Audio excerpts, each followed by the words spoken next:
And now Storm Tracker weather with meteorologist Paul Bean.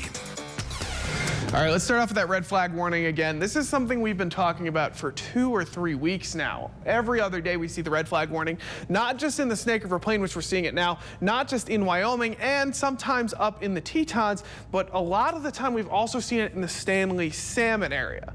Well, most of those winds today and tomorrow. For today, it's noon to 9. For Saturday as well, noon to 9.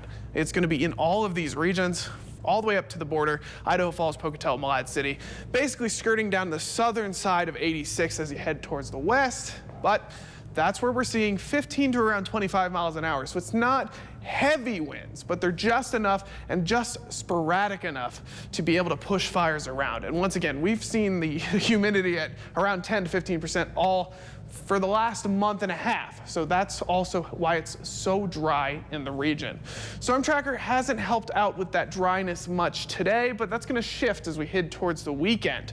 Today, Storm Tracker is showing clouds, but right now it's actually relatively clear, and this is what it's going to be for most of the Snake River Plain into tonight, and then those clouds will build back up into tomorrow. Now, I mentioned moisture is heading our way, but if you're in the Snake River Plain, Idaho Falls, Pocatello, well, you're just in for a cooler weekend. But if you're up in the Central Mountains or the Tetons, you are going to see some rain bounce back and forth. In one day, Saturday, you're going to see Central Mountains. On Sunday, you're going to see it over in the Tetons. So the moisture will build into the mountains, but once again, staying dry in the Snake River Plain, even though we'll see mostly cloudy conditions for a majority of the weekend. As you can tell, a lot of that moisture from today, a direct line right to the Pacific Ocean came through, and while the Central Mountains in the early morning saw a little bit of rain from that, Snake River Plain once again stayed dry. We were for the most part just seeing those mostly cloudy conditions.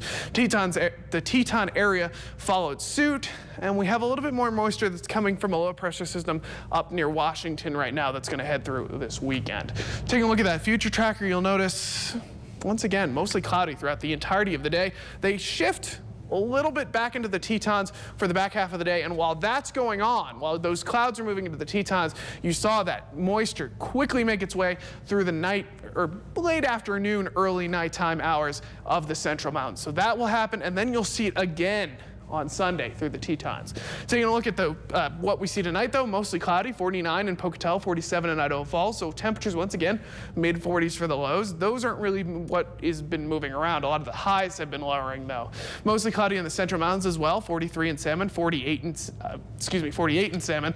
Scattered clouds in the highlands of western Wyoming, a little bit clearer, but once again, those are going to head in the afternoon. You're going to see mostly cloudy conditions for scattered clouds for tomorrow. And then 42 in Island Park, 37 in Jackson. A little bit more towards the freezing though, Yellowstone at 32. Mostly cloudy in the highlands of western Wyoming. For tomorrow, 75 in Island Park, 80 in Jackson. So not that bad of a Saturday, even though we're seeing a lot of cloud cover. AM clouds, PM rain in the Central Mountains. They're the ones that are seeing the moisture move through in the first half of the weekend. And then finally for the Snake River Plain, clouds stick around. But for the most part, partly cloudy here and there. You'll see most cloud move through. 85 in Pocatello, 81 at Idaho Falls. And the clouds will be at the worst in the back half of the day as the Central Mountains are seeing rain. That rain will shift over the Tetons, of course, on Sunday. But for Pocatello, we're not really seeing much except a cool down and some wind. So 85 with light winds on Saturday, clear through Monday, Tuesday, Wednesday. A little bit more clouds on Thursday and Friday as more moisture moves into the mountain region, but Pocatello and Idaho Falls lucking out, not really seeing that rain make its way through. Idaho Falls, Saturday, Sunday, 81 to 77, and that's why we're seeing that red flag warning for just the Snake River Plain, because for the most part, that's where the dry conditions are going to be this weekend. Over in the, the Teton area, Sunday is when you'll see that rain, but Thursday, Friday as well. So, of course, seeing those temperatures cool down in the 60s. Finally, for the Central Mountains, of course, Saturday rain clearing out, moving over to the other side of the region. Thursday, Friday, also seeing that rain make its way through. Brainstormers for today. Of course, we have a red flag warning today, but a fire warning and a red flag warning are the same warning. True or false? We'll have the answer coming up.